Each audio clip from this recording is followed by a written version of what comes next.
IMM itu mengganggu akademik nggak sih? Oh gitu ya. Itu pertanyaan kadar bener kan? Betul. Betul. Ini pertanyaan yang sering muncul. Itu iya. Kita beri IMM kok malah waduh.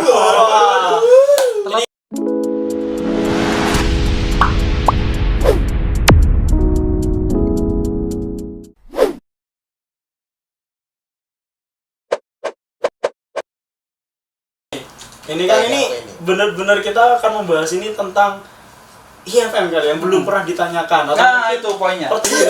Iya, emang kenapa perlu pertanyaan-pertanyaan yang tidak biasa? Karena memang di perkaderan formal, khususnya di DAD, apalagi kan kita pimpinan cabang ya. Berat? Tidak dong. Tidak dong. Ketua umum harus mampu menjelaskan IMM itu apa. Arif kan sekarang sudah sebagai ketua umum nih. Iya. Sebelum ketua umum pun sudah melanglang buana di IMM ya. Juga ikut berkontribusi aktif di KHM dan sebagainya ya. Iya. Seserius apa sih IMM yang kamu pandang? Apakah sudah maksimal atau belum? Atau selama ini masih hihi dalam tanda kutip masih fun-fun atau gimana? Karena saya lihat karena memang pembawaan Arif dan Ketum Saiful itu berbeda. Jadi kita coba lihat nih pandangannya Arif seperti apa. Bukan Arif lebih serius, saya lebih iya. Itu mungkin yang bakal dikatain Arif. Gimana terus? Sudah serius Iya. ya? Nah, ini saya mulai serius ini. Nah, Oh iya. Duduknya udah beda. Mas editor, duduknya yang betul. Lanjut. Iya. Jadi kalau mau dikomparasikan seberapa serius IMM dengan IPM itu, kebetulan saya juga pertama memang bukan lahir dari rahim Muhammadiyah. Kebetulan saya menemukan Muhammadiyah itu ketika SMP, yang mungkin dianggap SMP Muhammadiyah. Saya itu waktu itu adalah sekolah buangan waktu itu namanya. oh iya. Karena saya daftar di negeri waktu itu. Nggak keterima ya? Tapi nggak keterima. Nggak mampu tadi ya? Iya. Nggak mampu. Kalau ini bedanya saya dengan Mas Epul. Kalau saya nggak mampu, Mas Epul mampu ternyata. Wes, luar biasa. Oh iya. Saya rendah sedikit. Masuk. Oke. Jadi tapi kemudian dulu ya, saya sedikit spill flashback. Ya. Yang membedakan saya justru dengan teman-teman yang keterima itu justru intrapersonal dari diri saya waktu itu. Karena saya melihat bahwasannya ketika saya dicap sebagai siswa buangan yang tidak diterima di sekolah negeri waktu itu, akhirnya saya termotivasi dalam diri saya karena saya tidak bisa memaksakan keadaan, tidak bisa memaksakan sekolah negeri itu untuk memaksa saya, maka saya dari diri saya bagaimana caranya untuk bisa memiliki kualitas lebih ya daripada anak-anak yang sekolah di sekolah negeri. Karena saya menganggap seperti ini. Nah, Ya. gimana? Kalian cuma sekolah di negeri, saya sekolah di luar negeri. Poin. Jadi jangan malu sekolah di Muhammadiyah. Betul. Iya. Nah, bedanya lagi kalau saya dengan Mas Saiful itu di PTM sekarang. Nah, saya di SMK itu sudah negeri waktu itu, langsung ngambil negeri. Nah, kemudian kuliah juga sekarang di PTN, perguruan tinggi negeri. Nah, tantangannya tentu berbeda gitu. Kenapa saya akhirnya mau mengambil negeri itu karena satu lagi dari diri saya kemudian ingin bagaimana membuktikan kualitas seorang kader Muhammadiyah ketimbang kader-kader yang lain gitu. Nah, tak terkecuali mau di-spill. Nah, nanti jangan. Itu yang kemudian itu yang kemudian memotivasi kita tentunya seharusnya menjadi motivasi bagaimana kita bisa mendakwahkan gerakan Muhammadiyah ya melalui apapun itu. Saya tidak bisa memaksakan kemudian harus melalui IMM juga. Ya, tapi teman-teman juga karena memang mungkin ada kenikmatannya tersendiri di IPM. Gitu kan. Kalau Mas Saiful bilang mungkin karena kulturnya seperti itu. Itu yang membedakan. Kemudian saya ditanya, sudah seberapa maksimalkah apa tadi? IMM seserius itu. IMM seserius itu bahasanya. IMM serius gak sih gitu. Ini sedikit paradigmatik teman-teman. Jadi kalau berkaca tahun sebelumnya, Mas Saiful itu lebih humanis. Saya melihatnya seperti itu. Iya.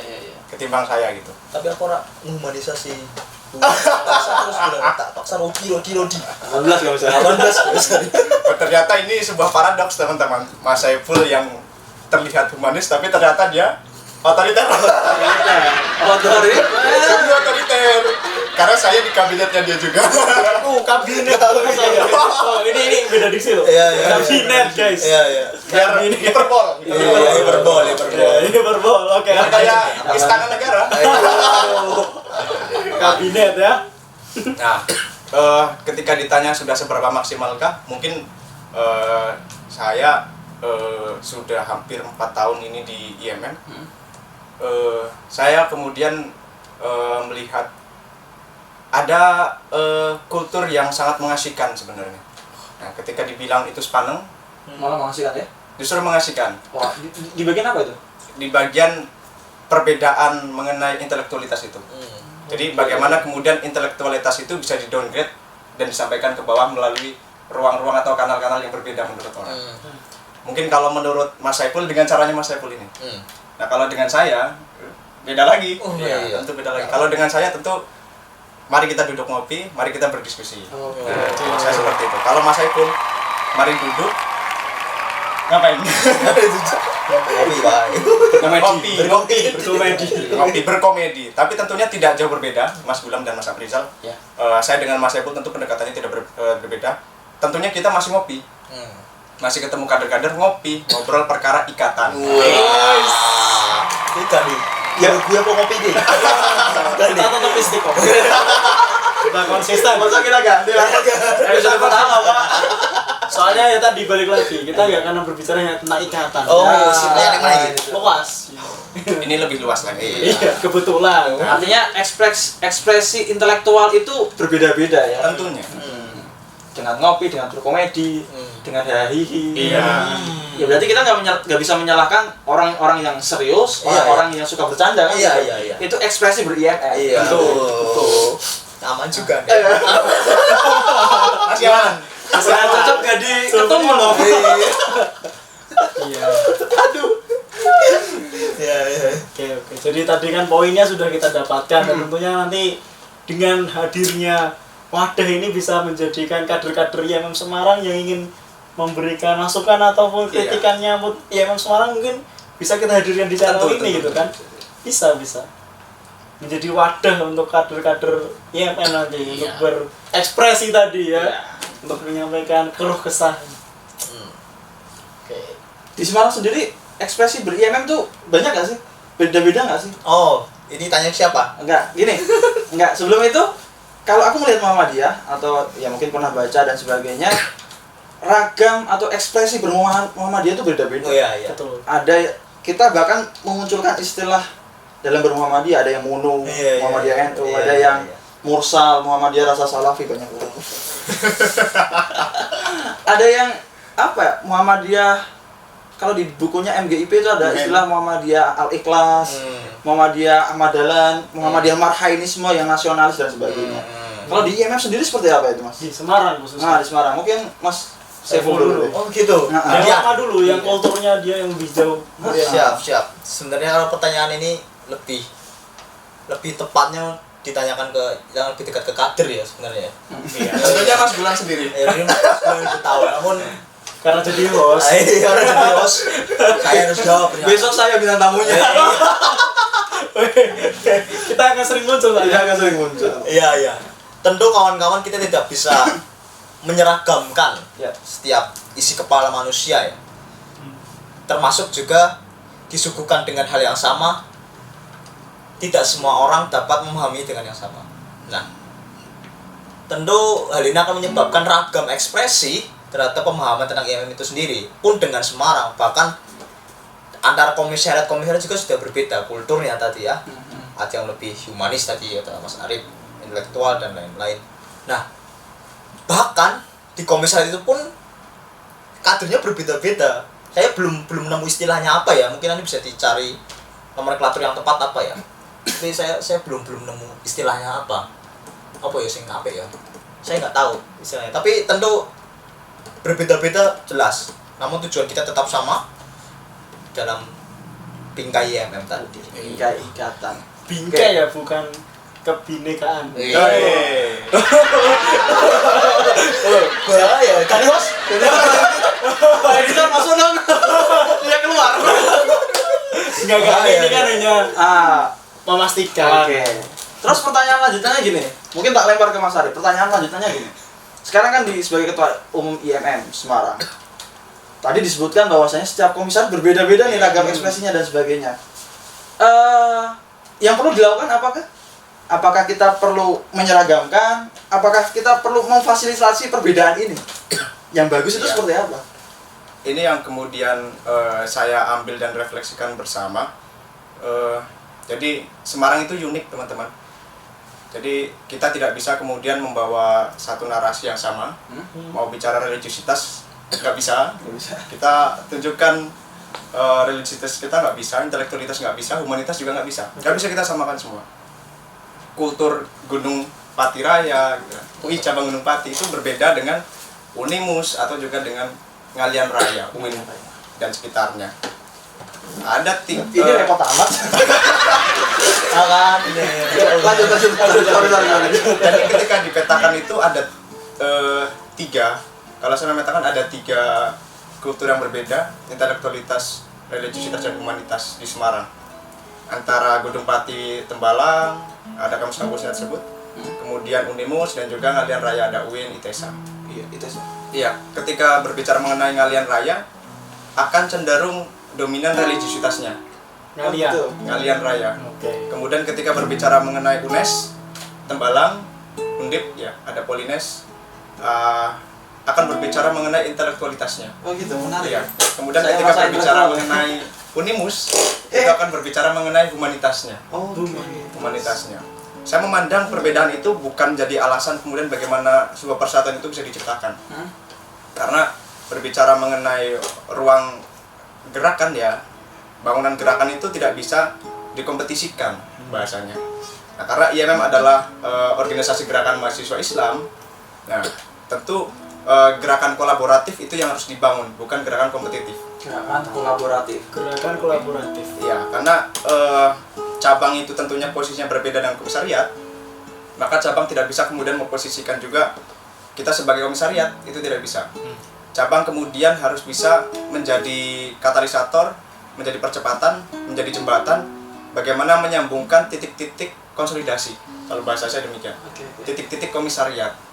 Cabang harus bisa membuat satu kebijakan yang kiranya itu bisa memfasilitasi semua melalui kerja-kerja integrasi antar bidang atau juga antar komisariat. Kerja dia. Enggak asing. Kayaknya asing. Iya, cabang harus bisa itu mengintegrasikan, hubungkan ya antara bidang ke bidang, antara cabang ke komisariat atau mungkin antara imawan ke imawati. Itu juga bisa. Jadi teringat ya di terakhir nih.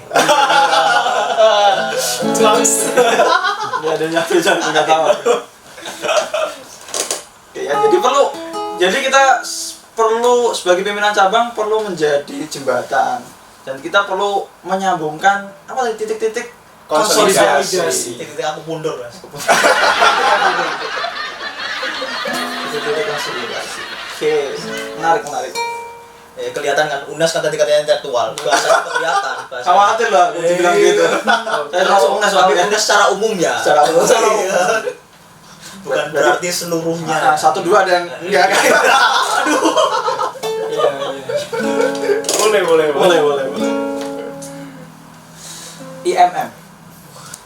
Oke teman-teman, terkait IMM nih. Sik, mau kok ini obrolannya orang tentang IMM tok. Iyo IMM terus Kan yang kawan-kawan. diundang IMM. Oh gitu. Nanti maksudnya yang lain Oh, itu part gitu. berikutnya. Kira saya mau Satu minggu sekali nih Mau Pak. yang lain kan? Ya habis ini pertanyaan. Di balik layar. Jadi kan ini IMM itu Ikatan Mahasiswa Muhammadiyah. Iya. Erat kaitannya dengan mahasiswa. Saya pengen tanya terkait ini nih. Selain kita berorganisasi di IMM, kita pun punya tanggung jawab sebagai mahasiswa. Dalam tanda kutip bidang akademik. IMM itu mengganggu akademik nggak sih? Oh gitu ya. Itu pertanyaan nggak ada bener kan? Betul. Ini pertanyaan yang sering Itu iya. Kita ber-IMM kok malah waduh. Ini harus diklarifikasikan langsung. Klarifikasi sama orang-orang yang berkepentingan. Iya, siap. Seharusnya pun kita mengundangnya yang lulus tepat waktu ya ini. biar image-nya Ini siapa? Ini siapa? Saya masih semester 8. Oke, mohon dijawab dulu deh siapa ini. mau diluruskan ini Mohon diluruskan. buat kader-kader muda. Monggo yang sudah bengkong. Ya, teman-teman, pertanyaan yang menggelitik. Menggelitik. Menampar ya. Menampar itu. Menampar. Bagi yang nonton, Iya, tolong jangan ditiru saya ya. Terkait hal ini. Ya, teman-teman, terkait dengan apakah yang mengganggu kegiatan akademik, ini terdengar klise sebenarnya. Kawan-kawan semuanya. Kayak ikut rapat tuh ada ujian besok. Iya. Ada tugas-tugas besok, ada kegiatan. Iya itu. Tolong Mas dibantah Mas. Dibantah. Lewat mulut Anda. Ya. Ya. Tapi saya sudah ya, teman-teman, ada orang mengatakan begini, kuliah yang baik adalah kuliah yang lulus, begitu. Tidak ada batasan untuk kita kapan menuntaskan perkuliahan ini. Kuliah yang baik adalah kuliah yang lulus pada waktunya, bukan tepat pada waktunya. Semua akan lulus pada waktunya, gitu ya. Namun akan lebih baik kawan-kawan dapat bersinergi antara kehidupan kuliah dan kehidupan organisasi. Gini, mungkin saya akan mengkritik lain hal juga ya. Ini agak serius ya. Iya. Jangan komedi loh ya. Iya. Jangan komedi. Jangan Jangan ketawa, Jangan ketawa. Jangan ketawa. Real story. real story. Silakan. Ini seiring berkembangnya waktu saya melihat berorganisasi semakin sulit kita di Indonesia, selain dengan ya kita sebagai warga Indonesia, kita sebagai mahasiswa, selain karena kita kewajiban akademik, juga ternyata ada kebijakan-kebijakan yang mengganggu kita. Ini mohon maaf Pak Nadiem, saya sedikit mengkritik Anda. Kebijakan Anda. Mohon maaf Pak Nadiem. Episode pertama. Episode Tolong jangan diblokir. Iya, tolong. Sudah pertama jangan terakhir Pak. Ini baru pertama ya Pak. Ini kritik Pak Nadiem. Gini, sejujurnya saya tidak merasa yang ini mengganggu akademik saya, karena toh akademik saya sebenarnya baik-baik saja. Nilai saya baik. Kebetulan skripsi saya belum tuntas saja. Nilai saya masih baik. Alhamdulillah masih baik. Nah, seiring berkembangnya waktu, ternyata saat ini banyak sekali program-program yang diberikan oleh Kemendikbud yang mengakibatkan kawan-kawan mahasiswa ini sulit untuk dalam berorganisasi. Contohnya, ada contohnya ya. Kampus Merdeka. Kampus Merdeka lah, Merdeka Belajar. Itu memberi, mengganggu sekali ya. bagi saya mengganggu. Bagi Anda mengganggu. Entah bagi dan bilang gimana, yang lain gimana. Karena ada yang misal ada program kampus mengajar diminta ngajar di sana selama waktu yang lebih panjang. Kemudian ada yang pertukaran mahasiswa di sana waktu yang panjang. 3 bulan, 6 bulan, itu sangat mengganggu kinerja organisasi. Sangat mengganggu.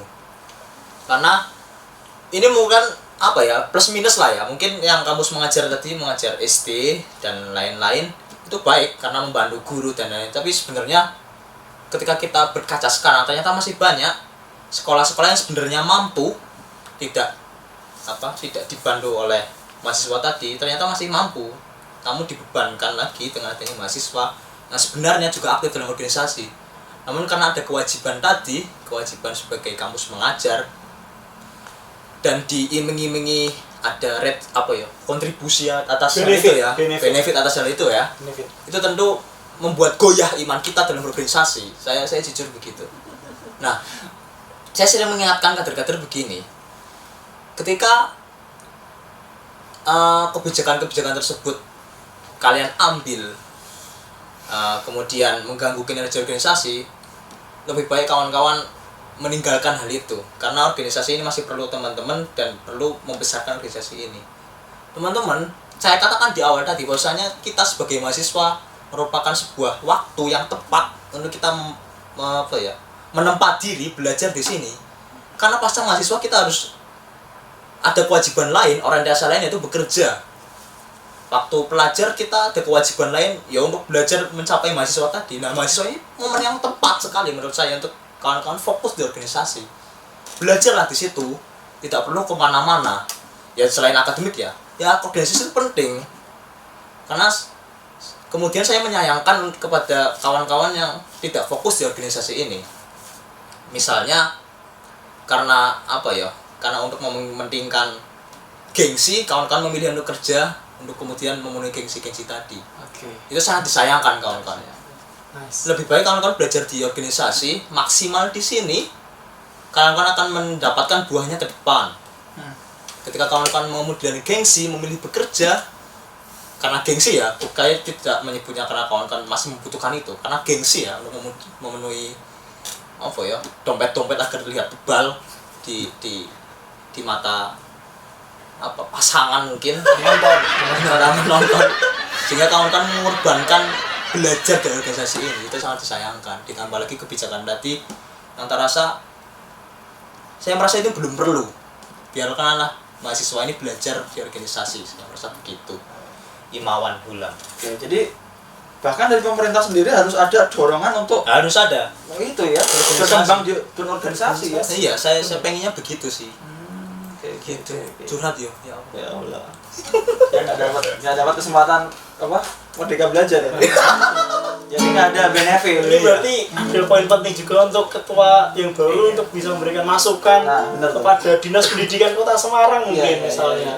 Untuk bisa membuatkan surat keputusan tentang berpartisipasi berorganisasi. Pandangan kita berbeda, nggak tahu ini masalah sama nggak. Jangan Ternyata dia pro ya. yang paksa gitu. Iya benar-benar. Kita mundur dulu ke pertanyaan tadi. Iya. Ber-IMM itu mengganggu akademik nggak sih? Oke, kalau pertanyaannya ber-IMM itu mengganggu akademik atau tidak, kalau saya menjawab itu jelas tidak. Jelas tidak mengganggu. Pertama, kita harus tahu teman-teman, setiap tahun itu tidak semua tidak semua orang di angkatan kerjanya itu dia punya kesempatan untuk menempuh pendidikan tinggi, tidak semuanya. Bahkan setiap tahunnya itu hanya sekitar 30-33% orang yang bisa lanjut ke pendidikan tinggi, dan itu terbagi ke PTN dan PTS. Untuk PTN itu hanya 12-14% saja. Selebihnya itu di PTS, termasuk juga di PTM. Nah, ketika kita track lebih spesifik lagi, ada di setiap kampus, di setiap prodi itu namanya passing grade, di mana setiap orang yang dia mengambil kursi tentu akan mengisikan orang yang lain. Oh iya benar. Tentunya. Nah, apakah tak ayal kemudian kita tidak bisa merefleksikan diri bahwasanya kita juga sebenarnya mengambil hak orang lain ketika kita tidak bisa memaksimalkan di bangku perkuliahan. Nah, kita harus tahu bahwasanya esensi dari kuliah itu adalah belajar, dan belajar itu dibagi menjadi dua tentunya. Ada soft skill dan juga hard skill. Nah, ketika berbicara hard skill tentu itu tuntas ketika kita duduk di bangku perkuliahan dan mendengarkan dosen ceramah, atau ketika berdebat di kelas dan sebagainya, itu hard skill. Tapi soft skill tidak bisa terpenuhi hanya ketika kita duduk dan mendengarkan dosen, itu tidak bisa. Maka berorganisasi adalah salah satu tanggung jawab yang sejatinya itu harus dipenuhi mahasiswa. Sejatinya harus dipenuhi. Karena ketika dia tidak berorganisasi, artinya dia tidak memenuhi tanggung jawab dia untuk belajar. Ya, tentunya itu. Dan kemudian ketika menyinggung berbicara mengenai kebijakan sekarang, ini menjadi dilematis sekali karena memang kebijakan-kebijakan Mas Nadiem ini cenderung menihilkan esensi dari pendidikan. Begitu ya? Iya, karena semisal kampus Merdeka saja ya, mahasiswa didorong untuk bisa mengajar itu, kemudian dengan iming-iming dapat profit senilai sekian, kemudian ada keuntungan perkuliahan, SKS dan sebagainya, jaminan tersebut, sejatinya kemudian itu menihilkan esensi dari esensi dari pendidikan sendiri, bahwasanya kita harus belajar, tapi justru akhirnya mau ikut kampus mengajar itu untuk apa? Untuk mencari uang, profit itu sendiri. Bahkan kebijakan-kebijakan yang terjadi itu lebih panjang lagi. Kampus Merdeka Belajar itu, Merdeka kampus-kampus Merdeka. Ya benar. Iya, Merdeka. Iya, itu ya. Benar. Kembali kayaknya. Untuk kampusmu. Kembali kayaknya. Oke lah, untuk Kampus Merdeka. untuk kebijakan ini masih dalam PTM. Oh, iya. Nah, tapi bisa saja nanti masuk ke PTS. Oh iya, PTS, bisa saja. Iya, bisa Tambah. saja. Oh. Jadi kita harus sudah cut dari awal ini, Pak. Iya. Iya. Tolong Pak, kawal Pak. Saya udah nggak punya. Jadi kemudian kebijakan yang ada itu kita harus sadari bahwasanya kemudian mempermudah menjadi badan hukum, di mana kemudian negara itu sudah tidak punya wewenang untuk mengurusi kampus sebenarnya. Oh gitu. Iya, dan urusan mengenai keuangan itu kampus yang urus, bukan negara. Negara nggak akan lagi memberikan uang kepada kampus untuk pengelolaan. Nggak akan lagi ketika dia sudah berbadan hukum, dan kemudian dengan mudahnya komersialisasi pendidikan itu bisa terjadi. UKT jadi mahal, kemudian orang juga jadi susah untuk kuliah gitu. Dan kita sebagai IMM harus sadar, kader IMM harus sadar soal itu, dimanapun itu. Ini persoalan bukan berarti akhirnya hanya di PTN ya, perguruan tinggi negeri, tapi kemudian tidak menutup kemungkinan juga dengan rezim yang sekarang terjadi dan berangsur-angsur ke depan itu akan merambah juga ke perguruan tinggi swasta, dan kita harus memotong rezim yang merusak, feodal gitu kan. Karena pembangunan terus digencarkan ya, bicara pembangunan, tapi pemerintah tidak pernah menyampaikan dampak dari pembangunan itu apa. Misalkan kader IMM sebagai kader yang intelek, mahasiswa, please kita harus sadar soal itu. Harus sadar. Harus sadar. Maka berkuliah di Muhammadiyah. Waduh. Oh gitu. Muhammadiyah. Kita dapat sponsor dari Prof ya. Muhammadiyah selalu memberikan jalan lain, jalan tengah agar kita tetap dapat berpendidikan. Iya, Muhammadiyah Menyelamatkan saya. Oke. Pas ngomong resume saya khawatir ada tukang bakso lewat. Pak, Nah, kita lantai 4. naiknya susah. Iya. Kan bahasanya di bawah. Jangan bawah udah dikepung. Ini video belum tayang. aman. Mohon kalau nanti video kita nggak berlanjut, berarti ada sesuatu di antara Iya. kita. Ada sesuatu. mohon cari kita. Mohon cari kita. Tolong tiap hari dicas saya ya. Pastikan posisi saya di mana. Kalau tiba-tiba hilang kan khawatir juga. Ada yang nyariin. Ada yang nyariin nggak? Ada ya. Ada. Masa nggak ada? Iya. 18 komisaris tuh ada. 1-2 ada lah ya. Ada dua ada. 1-2 komisariat. Tolong. Ya. Oke. Itu ya mungkin ya. Copyright. Copyright nanti. Kita sudah banyak berbincang soal ikatan dan sebagainya, juga beberapa mungkin pertanyaan dari kader sudah terjawab. Tapi mungkin belum sepenuhnya ya. Iya. Mungkin perlu kita lanjutkan di pertemuan yang akan Dengan datang. tokoh-tokoh Iya. yang lain Dengan juga. tokoh-tokoh yang Loh, lain. udah, saya sama sekali. Saya Dengan kangen. perspektif yang berbeda Siap. dari pandangan Mas Syaiful ataupun Mas Arif kan gitu. Oke, mungkin terakhir. Tolong kawan-kawan kader di sana kasih motivasi, kasih semangat untuk ber-IMM. Penting itu loh. Iya. Nanti katanya Mas Arif perlu membangun sebuah kesadaran. Iya, siap. Sadarkan mereka. Sadarkan aku burhan. Copyright. Nanti dikandung. Copyright bahaya. Kita belum ini. Belum punya AdSense. Oke Mas Saiful, Ya. sadarkan mereka Mas.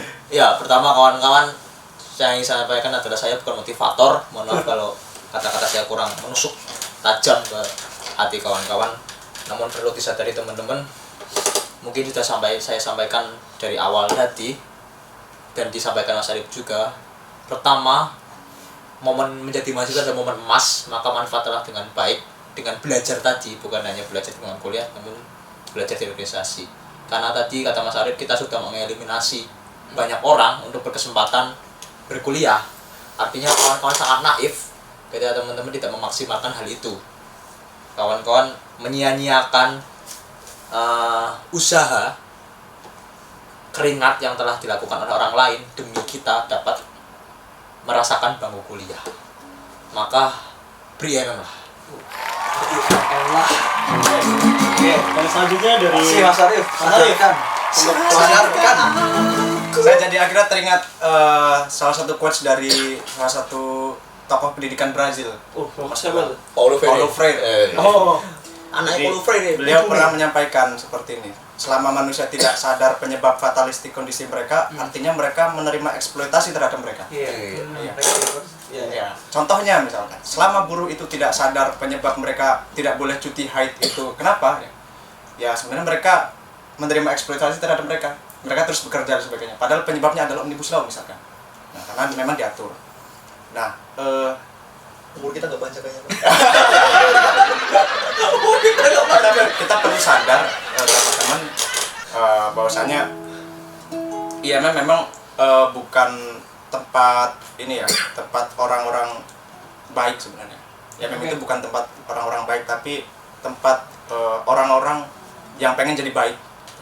Baik dalam artian ya dia bisa bermanfaat untuk orang banyak gitu, karena sejatinya di IMM itu tidak sepaneng itu atau juga tidak agamis itu misalkan ya, atau tidak sehai itu. Jadi itu terbagi menjadi heterogenitas kader ya, perbedaan itu satu hal yang wajar dalam satu organisasi, dan organisasi adalah ruang untuk bisa menampung perbedaan itu, mengaktualisasikan semua. Dan kita perlu tahu bahwasanya gerakan apapun ya, gerakan itu akan lebih kuat ketika dia tidak personal, tapi gerakan yang kolektif. Nah, terutama melalui ruang-ruang ini, melalui ruang-ruang organisasi, ruang-ruang NGO, CSO dan sebagainya. Dan organisasi seperti IMM ini, dia punya nilai tawar yang cukup kuat ketimbang misalkan hanya Arif misalkan itu, atau Saipul saja. Iya jelas. Nah, tapi ketika membawa IMM ya, kita punya nilai tawar di tengah-tengah segitiga mematikan yang diciptakan rezim, antara rezim yang di atas, rakyat yang di bawah, ekologi dengan ekonomi. Kita punya nilai tawar berada di tengah untuk bisa menyambungkan ke 4 titik ini.